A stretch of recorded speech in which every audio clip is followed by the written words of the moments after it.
بندے مومن کو، ہر مومن بندی کو ہمیشہ یہ 100% یقین ہونا چاہیے کہ اس کائنات میں سب سے بڑی دولت، سب سے بڑی نعمت کیا ہے؟ وہ ایمان کی نعمت ہے۔ اگر ایک انسان کو سب کچھ ملا لیکن خدا نہ خواستہ ایمان نہیں ملا تو یقین کرنا چاہیے گویا کہ کچھ نہیں ملا۔ اور اگر ایک انسان کو بظاہر کچھ نہیں ملا لیکن ایمان ملا، اس کو 100% یقین ہونا چاہیے کہ الحمدللہ ثم الحمدللہ، مجھ کو سب کچھ الحمدللہ اللہ نے ہم کو ایمان کی دولت عطا فرمائی۔ اللہ اسی ایمان پر زندہ رکھے اور ایمان ہی کی حالت میں دنیا سے اٹھائے اور ایمان والوں کے ساتھ ہمارا اللہ بخشے۔ یہ ایمان اللہ کی طرف سے ایک بہت بڑی نعمت ہے، اور اس ایمان کے حاصل کرنے میں محض ہمارا عمل اثر کچھ نہیں، یہ اللہ کی عطا ہے۔ اللہ خود فرماتے ہیں وَمَا كَانَ لِنَفْسٍ أَن تُؤْمِنَ إِلَّا بِإِذْنِ اللَّهِ، اللہ کے چاہے بغیر، اللہ کی اجازت کے بغیر کوئی ایمان نہیں لا سکتا۔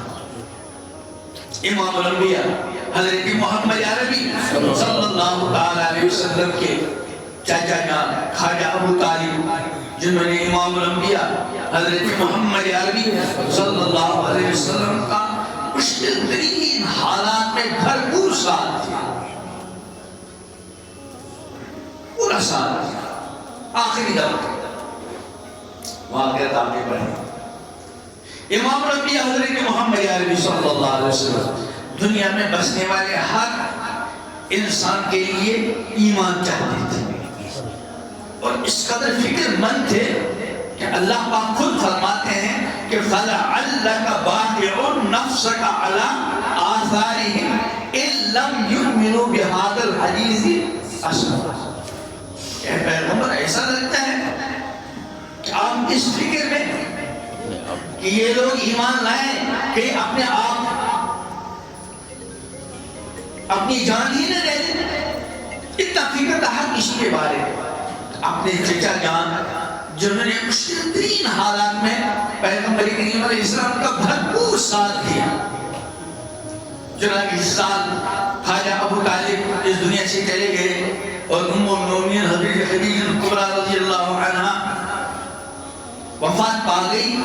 اس سال کو عام الحزن کے نام سے یاد کیا جاتا، غم کا سال، کیونکہ ظاہری اسباب کی دنیا میں حضرت خدیجہ کبریٰ رضی اللہ عنہا اور خواجہ ابو طالب حضور علیہ السلام کے ظاہری اعتبار سے بہت بڑے صحابہ تھے، اور یہ دونوں سارے ایک ساتھ دنیا سے چلے گئے تو بہت ساتھ دیا۔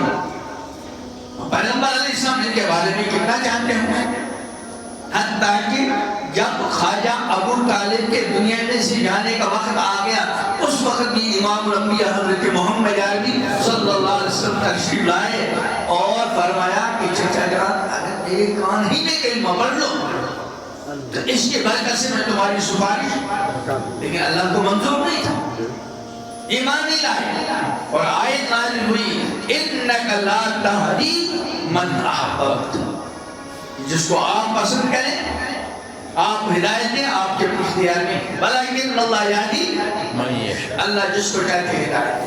حالانکہ انبیاء کا کام ہدایت دینا، لیکن ایک ہے راستہ بتانا، راستہ دکھانا، ایک ہے منزل تک پہنچانا۔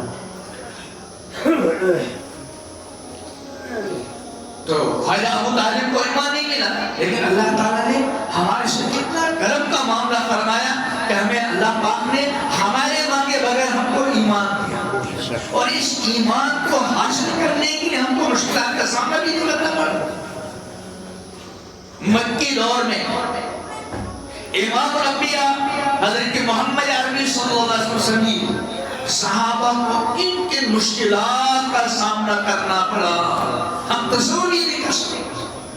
ہمیں اللہ نے مفت میں بغیر کسی پریشانی کے ایمان کی دولت سے نوازا ہے، ہمیں بار بار اللہ تعالیٰ کا شکر ادا کرنا ہے کہ اللہ آپ کا شکر ہے آپ نے ایمان کی دولت سے۔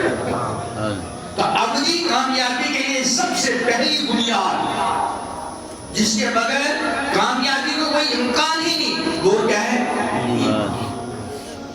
اس ایمان کے بارے میں اللہ تعالیٰ کا شکر ادا کرنا ہے اور ہمیشہ اس ایمان کو بچانے اور اس ایمان کو بڑھانے کی فکر کرنے. جیسے بندہ جب کوئی دولت کماتا ہے تو دو چیزوں کی بڑی فکر کرتا ہے. ایک یہ جو دولت، جو سرمایہ، جو مالیت ہم کو حاصل ہوئی، ایک تو وہ محفوظ رہے، کہیں چور ڈاکو نہ آ جائے، اور دوسرے اس سرمایہ کو بڑھانے کی کیا کرتا ہے؟ فکر کرتا ہے. اسی طرح ایک ایمان والے بندے کو اپنے ایمان کو بچانے اور اپنے ایمان کو بڑھانے کی پوری زندگی فکر کرنی.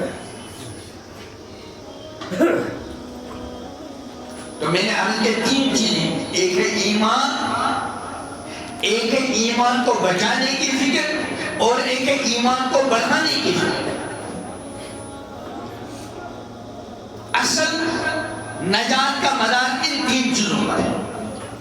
ایک ایمان، اور دوسرے اس ایمان کو بچانا. جیسے ہم اپنی کھیتی کو، اپنے درختوں کو کیڑوں مکوڑوں سے بچانے کے لیے فکر کرتے ہیں کہ نہیں کرتے، کوئی کیڑا نہ لگ جائے، کوئی بیماری نہ لگ جائے. اور دوسرے اپنی اس کھیتی کو بڑھانے کے لیے، اپنے اس باغ میں پھل آ جائے، زیادہ سے زیادہ آ جائے، اس کے لیے دوا پاشی، کھاد اور دوسرے کام کرتے ہیں. اسی طرح اس ایمان کو بڑھانے کے لیے دو چیزوں کا اہتمام کرنا. ایک ہے ہر طرح کے چھوٹے بڑے گناہوں سے اپنے آپ کو بچانا، کیونکہ گناہوں کی وجہ سے ایمان میں کمزوری آ جاتی ہے، اور ایمان والا بندہ گناہوں کی وجہ سے جو ایمان کے اندر کمزوری آ جاتی ہے اس کو اندازہ ہوتا ہے،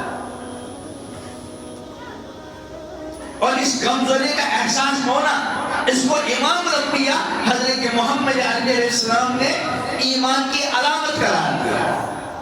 فرمایا اذا سرتک حسنتک وساءتک سیئتک فانت مومن. جب تمہاری نیکی تم کو خوش کر دے اور تمہارا گناہ تم کو بے چین کر دے، فانت مومن، پھر تم مومن. اس لیے ایمان والے کے ایمان کا تقاضا، حقیقی ایمان کا تقاضا کیا ہے؟ کہ اگر اس سے کبھی غلطی ہو جائے، یہ بندہ بچانا،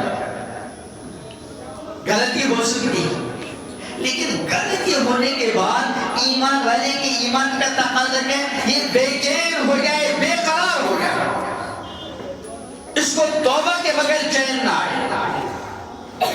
تو ایمان کے بچانے کا مطلب کیا ہے؟ اپنے آپ کو ہر چھوٹے بڑے گناہ سے بچانا. اسی کو قرآن مقدس کی اصطلاح میں اور احادیث کی اصطلاح میں، شریعت کی اصطلاح میں کہتے ہیں تقویٰ. اللہ تعالیٰ کی نافرمانی سے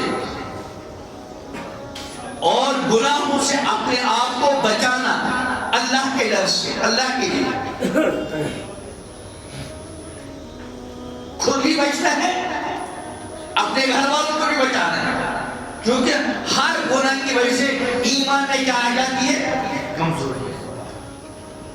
اور پھر کمزوری آتے آتے آتے آتے بار بار کا خطرہ ہوتا ہے، اللہ بچائے، اللہ بچائے، اللہ بچائے. اللہ ہمارے ایمان کو ہمیشہ محفوظ رکھے.